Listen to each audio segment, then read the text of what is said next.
社交的本质是什么？为什么平时推杯换盏、称兄道弟的人，一旦开口借钱，就会江湖再见？为什么满口两肋插刀的兄弟，真有了利益分歧，恨不得马上插你2刀？你觉得困惑，觉得难以接受，都是因为没搞清楚社交的本质。这期内容比较适合你们，无论学校里、生活上、职场中，都离不开社交。花几分钟时间看完，受启发的记得点赞。开始上课。社交的交一般指交往，但转变一下思路，理解成交易，一切就解释通了。我们在社会中能交易的东西，它有2种：内部价值和外部价值。内部价值主要是情感慰藉带来的认同感，外部价值就是社会资源交易认同感的双方在意的是对方是谁，你们一起经历过什么？比如你的高中同学、大学室友、网吧一起开黑的兄弟，相互的备注一般都是名字或者外号，比如土豆、鱼头、大聪明、小仙女。我们通常认为这些人才是真朋友。交易社会资源的双方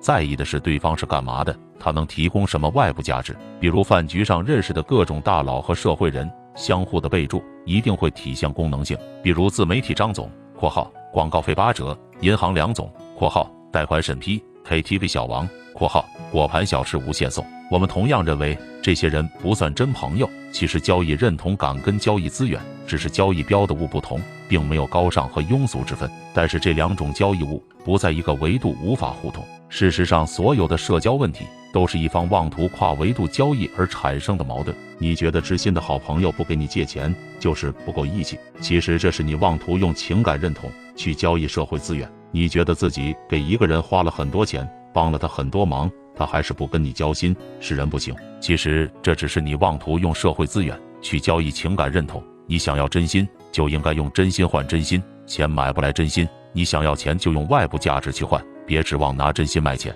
为什么越长大真朋友就越少？为什么本来关系很好的2个人，一个成功了就会疏远另一个？因为情感慰藉带来的认同感是有替代品的。一个人的认知越高，人格越完善，就会拥有越强的自我认同，就越不依赖情感慰藉这个外部渠道来获取认同感。一个人心智越不成熟，生活越不如意，才越需要通过外部来获取认同感。原本每天跟你吹牛和有意往昔的人，在有了足够的自我认同之后，必然倾向于把时间花在社会资源的交易上，结交有更多外部价值的人。这时候，如果你没有足够的价值，或者原有的价值下降，比如创业失败，你就会发现他变了，变得人情淡薄。这是为什么有的人死要面子穷大方，有的人却可以放下面子赚钱。面子是什么？面子就是外部认同感，死要面子就是缺乏自我认同，只能向外部索取。自我认同足够的人，根本不需要向外部索取。那些上来就说给我个面子的人，通常都没有面子。真正有面子的人，根本不用开口，面子从来都是自己挣的，不是别人施舍的。有人以为参加了各种峰会，跟大佬拍了合照，握了手，留了联系方式，就是别人看得起自己，给自己面子。其实这面子是给大家的，给他自己的，唯独不是给你的。不信几天之后你发消息，就会看见一个红色感叹号。人脉不是舔来的，所有的嘘寒问暖、谄媚迎合，本质上都是没有资源的人想通过情感认同换取对方的资源。可是真正的大佬根本不缺认同，确实会有一小部分认知不足的人，通过投胎、拆迁、中大奖等小概率事件，拥有了较多的社会资源，但他们身边抢着提供情感认同的人，早就排到了法国。这个市场早就是一片红海，与其进行内卷，真不如提升自己的外部价值。什么是外部价值？一个电商大佬爱听相声，你相声说得好就是价值；他喜欢美女，你长得比别人都漂亮也是价值；你知道他不知道的一些信息也是价值。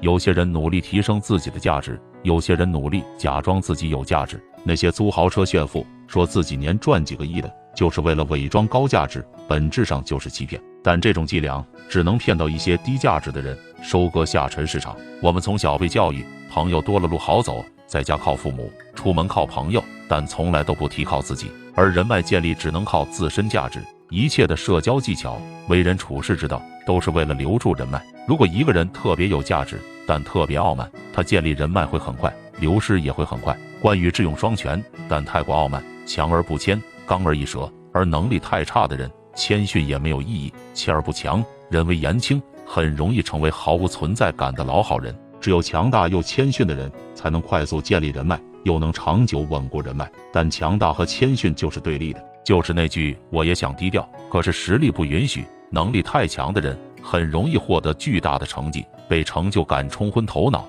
开始膨胀。所以谦逊是一个需要时刻去保持的状态，它能降低你的心理预期，让你在遇到瓶颈和挫折的时候更有韧性。另一个作用是不至于树敌太多，木秀于林，风必摧之。所有的社交技巧归根结底就2个字：谦逊。而谦逊的前提是自身的强大。梧桐花开，凤凰自来。最好的社交状态，金庸先生早就在书信《恩仇录》里写过：情深不寿，强极则如千年君子，温润如玉。你好好品品吧。老规矩，关注四哥，每天分享实在干货。